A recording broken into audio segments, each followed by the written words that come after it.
Just 24 hours ago, last night, the U.S. was within minutes of striking Iran. But President Trump suddenly stopping the strike before it could happen.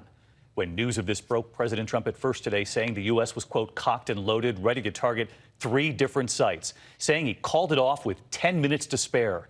It was meant to be retaliation after Iran shot down that U.S. drone. So what was it at the last minute that abruptly had the president halting the mission? ABC's chief global affairs correspondent Martha Raddatz leads us off. Just 24 hours after the drone shoot-down, which Iranian TV claims can be seen in this fireball, the U.S. military was minutes from striking back. They made a very bad mistake. Despite that mistake, and after a day of urgent Pentagon preparations, a stunning change in plans around 7 p.m. last night. The U.S. military was ready to launch warplanes and warships at Iranian targets until one final meeting between the president and members of his national security team, where Trump made his dramatic reversal against the advice, say sources, of National Security Advisor John Bolton and Secretary of State Mike Pompeo.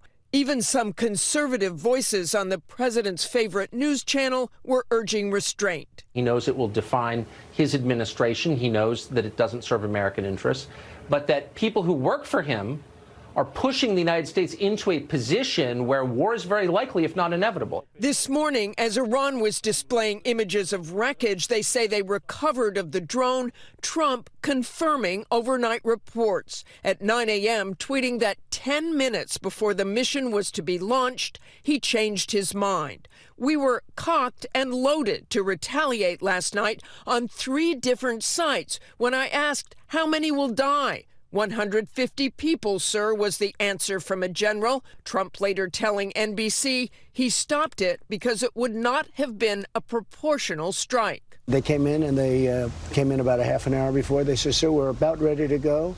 I said, I want a better planes definition. In the air? Were planes in the air? We're about ready to go. Yeah? No, but they would have been pretty soon. And things would have happened to a point where you wouldn't turn back or couldn't turn back. So they came and they said, sir, we're ready to go. We'd like a decision. I said, I want to know something before you go. How many people will be killed? They said, came back, said, sir, approximately 150. And I thought about it for a second. And I said, you know what? They shot down an unmanned drone, plane, whatever you want to call it. And here we are sitting with 150 dead people. That would have taken place probably within a half an hour after I said go ahead. Yeah. And I didn't like it. I didn't think it was proportionate.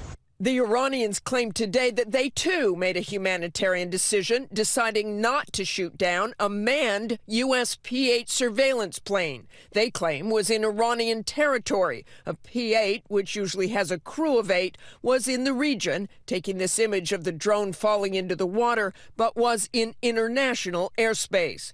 But it was passengers aboard commercial aircraft who appeared to be in the greatest danger over the Gulf of Oman, with a flight track showing the missile passing just miles in front of a civilian Qatar Airways flight. This is completely irresponsible action by the Iranians to shoot a missile just miles in front of a commercial airliner. If the radar track had shifted from the drone to that commercial airliner, we would be talking about hundreds of people who would have been killed by this Iranian missile. Very alarming. Martha Raddatz back with us live tonight. And Martha, a lot of pressure within his own administration, as you reported there, to move forward with this. But tonight, House Speaker Nancy Pelosi relieved, saying she's glad the president held back. Take a listen. A strike of that amount of collateral damage would be very provocative, and I'm glad the president did not take that. She went on to say the president needs to de-escalate the situation. And now, Martha, the White House and the administration will take concerns over Iran to the UN. They will, David. The U.S. has called for a closed-door UN Security Council meeting on Monday to discuss Iran, with the president seemingly dialing back military action for now, saying he is in no hurry and believing the sanctions are working. But this standoff with Iran is far from over, David. Martha Raddatz with us again tonight. Thank you. Hi, everyone. George Stephanopoulos here. Thanks for checking out the ABC News YouTube channel. If you'd like to get more videos, show highlights, and watch live event coverage, click on the right over here to subscribe to our channel. And don't forget to download the ABC News app for breaking news alerts. Thanks for watching.